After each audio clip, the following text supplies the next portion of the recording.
오늘 우리에게 주시는 하나님의 말씀은 구약성서 가운데 시편 103편이고요. 신약성서 가운데는 디모데전서 1장입니다.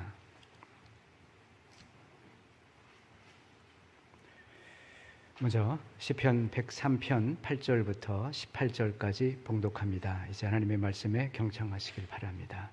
주님은 자비롭고 은혜로우시며 노하기를 더디하시며 사랑이 그지없으시다. 두고두고 꾸짖지 않으시며 노를 끝없이 품지 않으신다. 우리 죄를 지은 그대로 갚지 않으시고 우리 잘못을 저지른 그대로 갚지 않으신다. 하늘이 땅에서 높음같이 주님을 두려워하는 사람에게는 그 사랑도 크시다. 동이 서에서부터 먼 것처럼 우리의 반역을 우리에게서 멀리 치우시며 부모가 자식을 가엾게 여기듯이 주님께서는 주님을 두려워하는 사람을 가엾게 여기신다. 주님께서는 우리가 어떻게 창조되었음을 알고 계시기 때문이며 우리가 한갓 티끌임을 알고 계시기 때문이다. 인생은 그날이 풀과 같고 피고 지는 들꽃 같아 바람 한번 지나가면 곧 시들어 그 있던 자리마저 알 수 없는 것이다.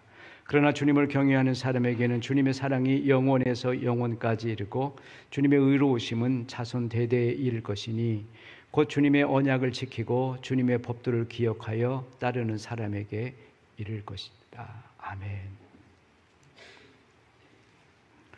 디모데전서 1장 12절부터 17절입니다. 나는 나에게 능력을 주신 우리 주 그리스도 예수께 감사를 드립니다. 주님께서 나를 신실하게 여기셔서 나에게 이 직분을 맡겨주셨습니다. 내가 전에는 회방자요 박해자요 폭행자였습니다. 그러나 그러한 행동은 내가 믿지 않을 때에 알지 못하고 한 것이므로 하나님께서 나에게 자비를 베풀어 주셨습니다. 우리 주님께서 나에게 은혜를 넘치게 부어주셔서 그리스도 예수 안에서 얻는 믿음과 사랑을 누리게 하셨습니다. 그리스도 예수께서 죄인을 구원하시려고 세상에 오셨다고 하는 이 말씀은 믿음직하고 모든 사람이 받아들일 만한 말씀입니다. 나는 죄인의 우두머리입니다. 그러나 하나님께서는 나에게 자비를 베푸셨습니다. 그 뜻은 그리스도 예수께서 끝없이 참아주심의 한 사례를 먼저 나에게서 드러내 보이심으로써 앞으로 예수를 믿고 영생을 얻으려고 하는 사람들의 본보기로 삼으시려는 것입니다. 영원하신 왕, 곧 없어지지도 않고 보이지도 않는 오직 한 분이신 하나님께 존귀와 영광이 영원 무궁토록 있기를 빕니다. 아멘. 잘 들리십니까? 네, 제 목소리가 좀 작아서 좀 오늘 힘내서 한번 해보도록 하겠습니다. 뭐든지 처음은 좀 긴장이 되고 또 설렘이 있고 떨림이 있는데요. 오늘 엘 글로리아 찬양대 강하고 담대하라 라는 찬양을 통해서 하나님께서 담대하라 이렇게 말씀해 주시는 것 같아서 은혜가 되고 또 감사가 있습니다. 여러분 명절을 잘 보내셨습니까? 보통 명절이 되면 지인들끼리 문자나 또 SNS로 그렇게 좋은 글귀나 이미지를 보내면서 명절 인사를 전하곤 하죠. 언젠가부터 그것이 우리 명절의 풍속이 된 것 같습니다. 이번 명절에 여러분께서 주고받으신 인사들 중에 혹시 아주 기억에 남는 그런 메시지가 있으십니까? 저는 추석을 며칠 앞둔 날 저의 지인 중 한 분이 제게 카카오톡으로 시 한 편을 보내주셨는데요. 정호승 시인의 햇살에게라는 작품입니다. 제법 많이 알려진 시여서 이미 들어보신 분도 계시겠지만은 제가 한번 읽어드리려고 합니다. 햇살에게 이른 아침에 먼지를 볼 수 있게 해주셔서 감사합니다. 이제는 내가 먼지에 불과하다는 것을 알게 해주셔서 감사합니다. 그래도 먼지가 된 나를 하루 종일 찬란하게 비춰주셔서 감사합니다. 방금 들으신 것처럼 이 시에서 이 시인은 이른 아침 찬란한 햇살 속에서 먼지를 봅니다. 어둠 속에서는 먼지가 잘 보이지 않지요. 하지만 밝은 빛이 들어오게 되면 바닥이나 창틀에 쌓인 먼지도 또는 공중에 부유하는 먼지까지도 잘 보입니다. 정호승 시인은 이렇게 아침 햇살 속에서 먼지를 보면서 한 가지 깨달음을 얻는데요. 그것은 자신이 먼지에 불과하다라는 사실입니다. 여러분께서도 우리 사람이 먼지에 불과하다라는 이 말에 공감을 하시는지요? 아마 사람들 중에는 우리가 아무리 연약하고 부족해도 그 정도는 아니다라고 생각하며 불쾌하게 생각하거나 동의하지 않으실 분도 계실 것 같습니다. 하지만은 우리 인생이 먼지에 불과하다라는 것은 성경에 기록된 진리입니다. 오늘 본문 시편 103편 14절을 제가 이번에는 개역개정 성경으로 한번 읽어드리겠습니다. 이는 그가 우리의 체질을 아시며 우리가 단지 먼지뿐임을 기억하심이로다. 여기에서 먼지로 번역된 히브리어는 아파르라는 단어인데요. 흙, 먼지, 티끌 이런 뜻을 가지고 있습니다. 창세기 2장 7절에 기록된 여호와 하나님이 이 땅의 흙으로 사람을 지으시고 라는 문장에도 같은 단어 아파르가 사용되었습니다. 그러므로 시편 104편 14절에서 하나님께서 우리의 체질이 먼지뿐임을, 티끌임을 기억하신다는 것은 우리가 흙으로 지어진 존재임에 불과하다는 것을 잊지 않고 기억하신다라는 그러한 의미입니다. 그래서 하나님께서는 우리에게 긍휼을 베푸시죠. 우리가 죄를 지어도 오래 참으시고 우리의 행위대로 다 벌하지 않으시며 우리를 용서하십니다. 이러한 내용이 오늘 읽은 시편 103편에 기록되어 있습니다. 그 중에서 8절에서 13절까지를 여러분 성경이 있으신 분들은 함께 다시 한번 읽어보면 좋겠습니다. 8절에서 13절입니다. 주님은 자비롭고 은혜로우시며 노하기를 더디하시며 사랑이 그지없으시다. 두고두고 꾸짖지 않으시며 노를 끝없이 품지 않으신다. 우리 죄를 지은 그대로 갚지 않으시고 우리 잘못을 저지른 그대로 갚지 않으신다. 하늘이 땅에서 높음같이 주님을 두려워하는 사람에게는 그 사랑도 크시다. 동이 서에서부터 먼 것처럼 우리의 반역을 우리에게서 멀리 치우시며 부모가 자식을 가엾게 여기듯이 주님께서는 주님을 두려워하는 사람을 가엾게 여기신다. 여러분 정말 아름다운 그런 노래이지 않습니까? 입속에 알사탕을 하나 넣고 천천히 녹여서 먹듯이 한 절 한 절 이 말씀을 천천히 반복해서 되뇌이면 그렇게 하면서 묵상을 하면 알사탕과는 비교할 수도 없는 달콤한 하나님의 사랑을 깊이 맛볼 수가 있습니다.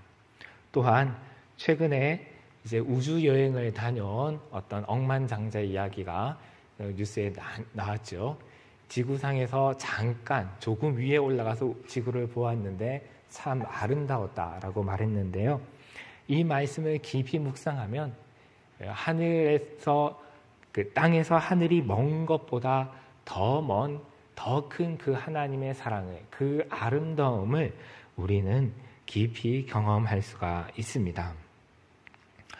주님은 어떤 사람들처럼 분노를 다스리지 못하여 자신의 마음에 들지 않으면 버럭 화를 내는 그런 분이 아니십니다. 우리가 잘못해도 참고 또 참으시며 우리가 뉘우치고 돌아오기를 기다리시는 분이십니다. 그러다가 어쩔 수 없이 우리를 꾸짖거나 노를 바라셔도 이내 거두시고 우리의 죄가를 동이 서에서부터 먼 것처럼 멀리 던져버리십니다. 그리고 우리를 위로하시고 다시 회복시키는 한없는 사랑을 가지신 분이 바로 우리 주님이십니다. 그런데 이렇게 무한한 하나님의 사랑과 자비를 우리 인생에게 베푸시는 이유는 매우 충격적이다라고 할 수가 있습니다. 14절에서 16절을 제가 다시 읽어보겠습니다. 주님께서는 우리가 어떻게 창조되었음을 알고 계시기 때문이며 우리가 한갓 티끌임을 알고 계시기 때문이다. 인생은 그날이 풀과 같고 피고 지는 들꽃 같아 바람 한번 지나가면 곧 시들어 그 있던 자리마저 알 수 없는 것이다. 방금 읽은 이 말씀에 나타난 하나님께서 우리에게 긍휼을 베풀어 주시는 그 까닭, 그 이유는 무엇이죠? 그것은 앞서 말씀드린 것처럼 우리가 먼지에 불과한 존재이기 때문입니다. 땅의 흙으로 만들어졌을 뿐만이 아니라 결국에는 다시 흙으로 돌아가는 것이 우리 인생들의 운명입니다. 저는 이곳에 오기 전 교회에서 목회를 하면서 많은 분들의 죽음을 보았습니다. 특히 영락교에서는 제가 담당한 교구에서만도 한 해에 적어도 20건, 많으면 30건 정도 그렇게 장례가 났기 때문에 제가 지난 5년 8개월 동안 다 세어보진 않았지만 많은 장례를 집례를 하였습니다. 돌아가시기 전에 병상 가운데 계신 분에게 찾아가서 병상 세례를 베풀거나 임종 예배를 드리면서 제 손으로 붙잡았던 그 손이, 그 육체가 화장장의 화로 속에서 한 줌의 재가 되거나 그리고 좁은 관 속에 누인 채 땅에 묻혀 흙으로 돌아가는 장면을 수없이 목격하였습니다. 그 중에는 젊은 청년도 있었고 100세가 넘으신 어르신도 계셨지만 예외 없이 모두 들의 풀이나 꽃과 같이 잠깐의 인생을 사시다가 떠나셨습니다. 그들이 생전에 가졌던 그 풍부한 지식과 지혜도 반짝이는 유머와 재능도 모두 육신과 함께 사라졌습니다. 이처럼 사람은 바람이 한번 지나가면 다시 돌아오지 못하는 것처럼 유한하고 일시적인 존재입니다.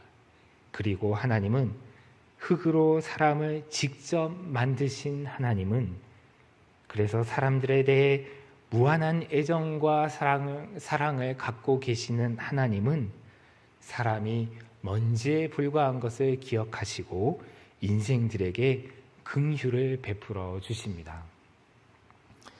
그런데 이렇게 우리는 일시적인 존재이지만 하나님의 인자하심은 영원합니다.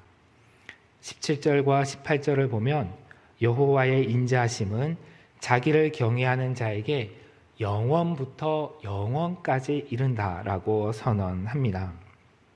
제가 17절, 18절 다시 읽겠습니다.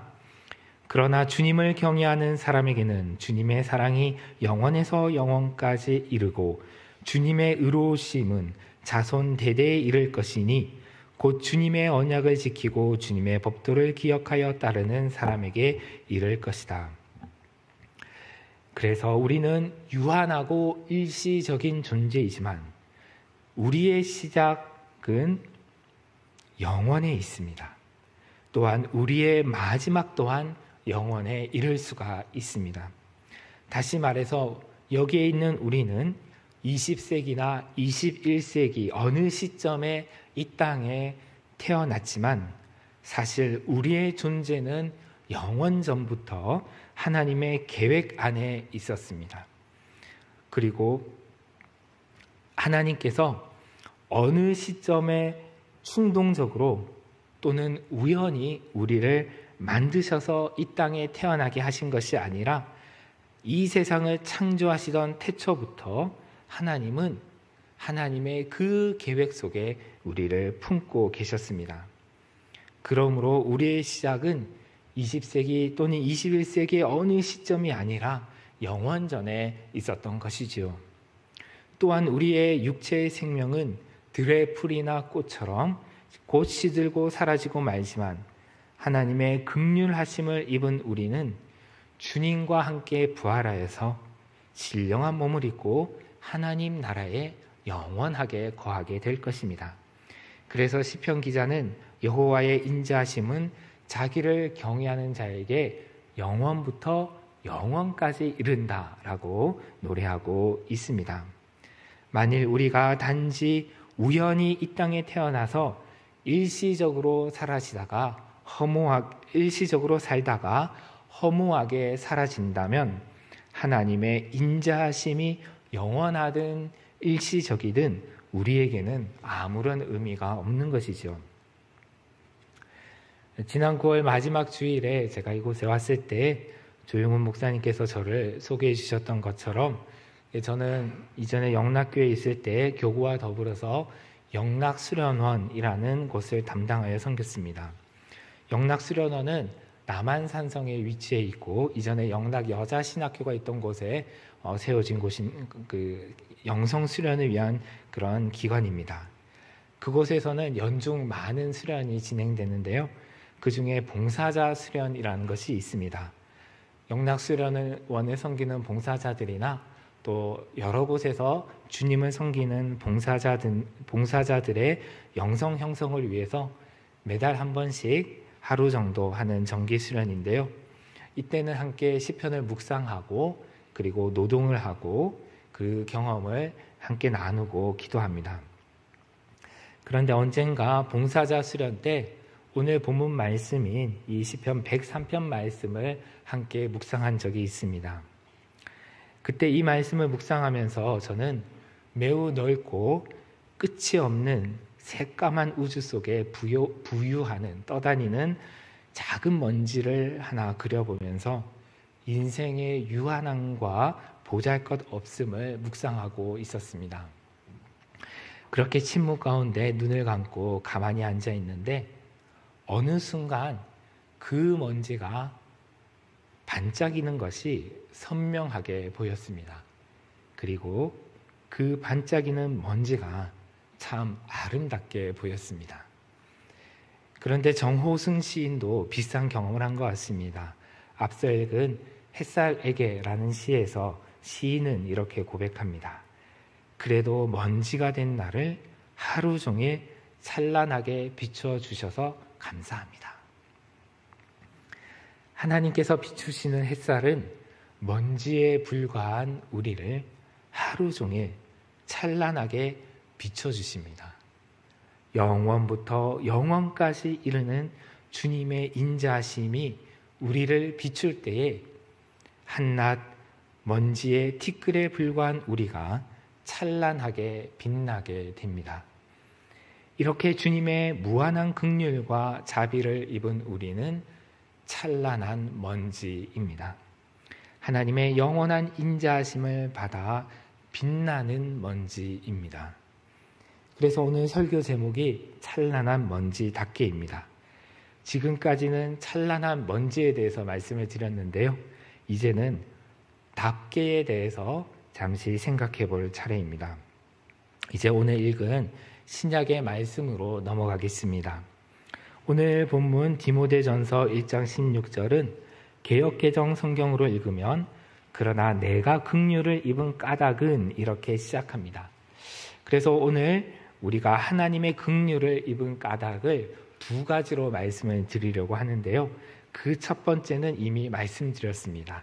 우리가 하나님의 긍휼을 입은 첫 번째 이유는 우리가 먼지에 불과하기 때문이지요. 그러므로 우리가 먼지뿐이라는 사실에 슬퍼하거나 실망할 필요가 전혀 없습니다. 또는 누군가가 나를 무시하거나 멸시한다고 하여도 전혀 불쾌해하거나 화를 낼 필요가 없습니다. 왜냐하면 우리는 먼지, 티끌에 불과하기 때문입니다. 그러므로 오히려 정호승 시인처럼 이제는 내가 먼지에 불과하다는 것을 알게 해주셔서 감사합니다 라고 고백해야 합니다. 다음으로 우리가 주님의 긍휼을 입은 두 번째 이유는 죄인의 우두머리이기 때문입니다. 디모데전서 1장 15절 마지막 부분에서 바울 사도는 자신은 죄인의 우두머리다라고 고백하였습니다. 이 말을 개역개정 성경에서는 죄인 중에 괴수다라고 번역을 하였죠. 그리고 이 표현을 성경에 기록된 원어로 살펴보면 문자적으로는 내가 죄인들 중에 맨 앞에 있다라는 그런 뜻입니다. 그래서 우리말 성경 중에서는 내가 죄인들 중에 첫째가는 나쁜 죄인이다라는 뜻으로 죄인의 우두머리 또는 죄인 중에 괴수라는 표현으로 옮기고 있습니다. 또한 영어 성경 중에서는 내가 죄인 중에 가장 악질이다라고 번역하고 있는 그런 성경도 있습니다. 그렇다면 바울이 왜 이렇게 자신을 가장 악한 죄인이라고 선언하였을까요? 그것은 우리가 잘 알고 있듯이 바울이 과거에 그리스도인들을 핍박하는 그런 사람이었기 때문입니다. 그는 유대인들이 스데반에게 돌을 던져 죽일 때에 돌팔매질을 하는 사람들의 겉옷을 맡아서 지키고 있었고, 다시 말해서 그 살인의 공범이었고, 또한 집집마다 찾아다니면서 예수 믿는 사람들을 붙잡아서 그렇게 넘겨주었던 사람입니다. 바울은 그러한 자신의 부끄러운 과거를 숨기거나 부인하지 않았습니다. 오히려 솔직하게 고백하면서 자신은 가장 악한 죄인이다, 죄인 중에 우두머리다 라고 그렇게 적나라하게 표현하였습니다. 이렇게 악한 죄인인 바울이 긍휼을 입은 까닭이 16절에 나와 있습니다. 16절을 읽어보면 이렇습니다. 그러나 하나님께서는 나에게 자비를 베푸셨습니다. 그 뜻은 그리스도 예수께서 끝없이 참아주심의 한 사례를 먼저 나에게서 드러내 보이심으로써 앞으로 예수를 믿고 영생을 얻으려고 하는 사람들의 본보기로 삼으시려는 것입니다. 바울은 자신이 주님의 긍휼을 입은 까닭은 다른 사람들에게 본보기가 되기 위해서다라고 이해했습니다. 여기서 본보기라는 것은 잘 아시듯이 예의죠. 사례입니다.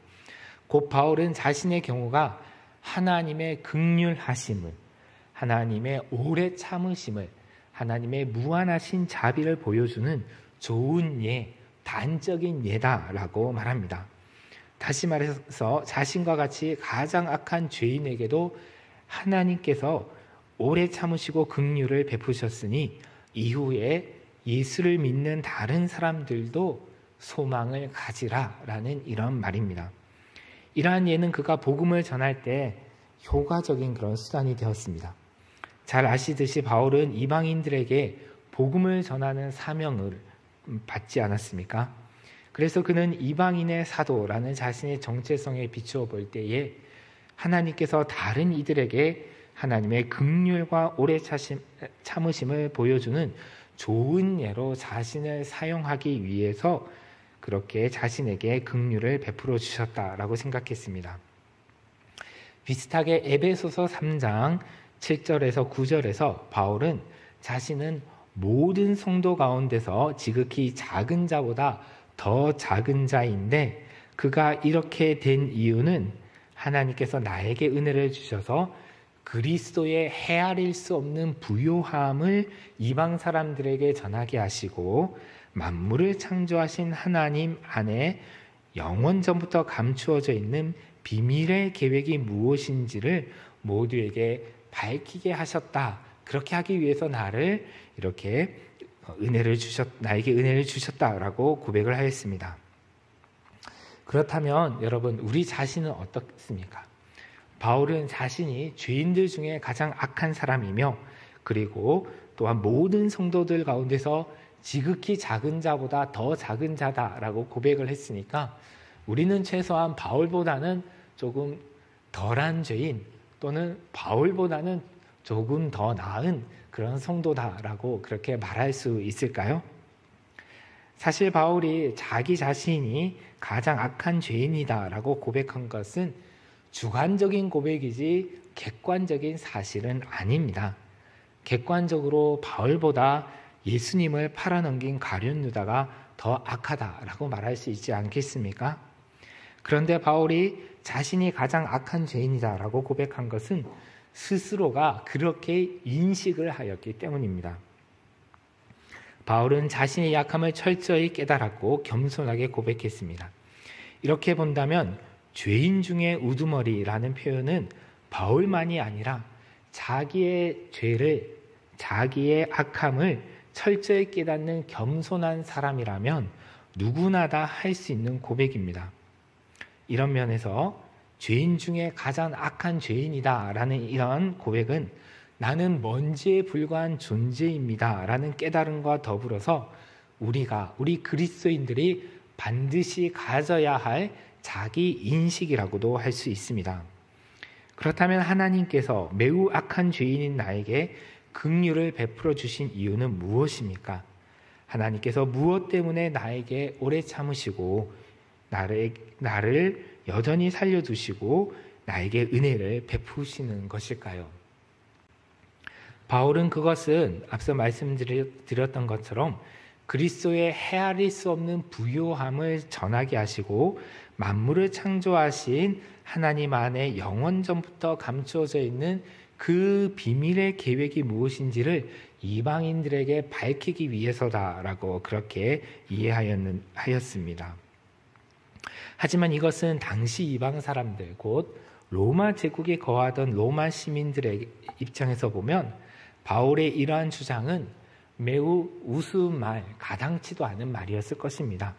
그들이 볼 때 오히려 바울을 비롯한 그리스도인들은 가난한 사람들이었고 가진 것이 없는 사람들이었고 또한 그리스 로마의 그 훌륭한 철학을 제대로 알지 못하는 어리석고 미신적인 사람들이었기 때문입니다. 그러나 바울은 로마의 어떤 권력자나 부자도 갖지 못한 부유함을 그리스도 안에서 가지고 있었고 그 어떤 그리스 로마 철학자도 깨닫지 못한 비밀을 알고 있었습니다. 그래서 하나님은 바울을 통해서 그 이방인들이 자랑하는 그리스 로마 철학에도 나오지 않는, 다시 말해서 그들이 알지 못하는 새로운 사상을 가르치셨는데요. 그것이 바로 은혜입니다. 그리스 로마 철학에는, 그들의 사상에는 은혜라는 개념이 전혀 없습니다. 그리고 그 하나님의 풍성한 은혜, 자비, 긍휼을 가르치시기 위해서, 전하시기 위해서 그 단적인 예로 죄인들의 우두머리인 바울을 택하셨습니다.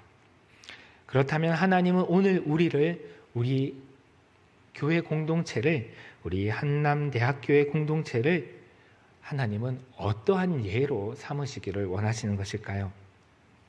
우리는 모두 우리 자신을 아는 사람들에게 어떤 예가 됩니다. 살아있을 때만이 아니라 죽은 뒤에도 사람들에게 이러저러한 예로 기억할 것입니다. 긍정적인 예가 될 수도 있고 부정적인 예가 될 수도 있습니다. 하나님의 긍휼을 입어서 그 긍휼을 따라 산 자로서 아름다운 예가 될 수도 있고, 하나님의 긍휼을 거부하고 자신의 뜻과 욕심대로 산 어리석은 예가 될 수도 있습니다. 여러분은 어떠한 예가 되기를 바라십니까? 우리는 한낱 먼지에 불과한 존재입니다. 그러나 우리는 하나님의 영원하신 긍휼과 자비 안에서 찬란한 먼지로 존재합니다. 먼지가 찬란할 수 있는 이유는 그 먼지를 찬란하게 비추는 빛이 있기 때문입니다. 그 빛 대신 하나님께 찬란한 영광을 돌려드리는 것, 그것이 우리의 궁극적인 삶의 목표여야 할 것입니다. 그래서 바울 사도는 오늘 본문 디모데전서 1장 17절에서 이렇게 간절히 소원합니다. 영원하신 왕, 곧 없어지지도 않고 보이지도 않는 오직 한 분이신 하나님께 존귀와 영광이 영원 무궁토록 있기를 바랍니다. 빕니다. 아멘. 여기에 우리가 찬란한 먼지답게 살아가는 비결이 있습니다. 비록 우리는 먼지에 불과하나 하나님의 영원하신 자비 안에서 그리스도 안에 있는 부요함과 창세전부터 있는 하나님의 놀라운 비밀을 가진 자로 살아갈 때에 하나님께 찬란한 영광을 돌려드릴 수 있는 찬란한 먼지로, 찬란한 먼지답게 살아갈 수 있을 것입니다. 언젠가는 우리 모두 흙이 되어서 이 세상을 떠나가겠지만은 세상의 모든 비천하고 어리석은 사람들도 소망을 가질 수 있는 아름다운 예로 남을 수 있을 것입니다. 하나님의 은혜가 이 일을 이루실 것입니다. 그래서 바울 사도는 고린도전서 15장 8절과 10절에서 이렇게 감격에 찬 고백을 하였습니다. 맨 나중에 만삭되지 못하여 난 자 같은 내게도 보이셨느니라. 나는 사도 중에 가장 작은 자라. 나는 하나님의 교회를 박해하였으므로 사도라 칭함받기를 감당하지 못할 자니라. 그러나 내가 나된 것은 하나님의 은혜로 된 것이니 내게 주신 그의 은혜가 헛되지 아니하여 내가 모든 사도보다 더 많이 수고하였으나 내가 한 것이 아니요 오직 나와 함께 하신 하나님의 은혜로라.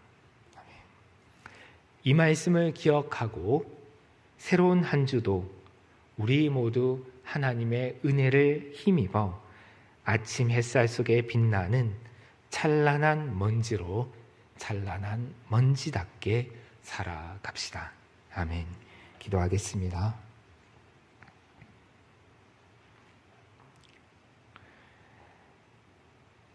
자비로우신 하나님, 한낱 먼지에 불과한 저희들에게 영원하신 하나님의 인자를 베풀어 주시고 그리스도 안에 있는 그 부요함과 창세전부터 하나님 안에 있는 그 비밀을 알게 하여 주심을 감사드립니다. 저희가 날마다 주님의 은혜 안에 그 부요함을 더욱 깊이 맛보고 누리며 그 비밀을 더욱 깊이 깨달아 알아서 이 세상에서 세상의 모든 이들에게 하나님의 그 영원하신 사랑을 전하는 본보기가 되는 찬란한 먼지로 살아갈 수 있도록 은혜를 베풀어 주시옵소서. 예수님의 이름으로 기도드립니다. 아멘.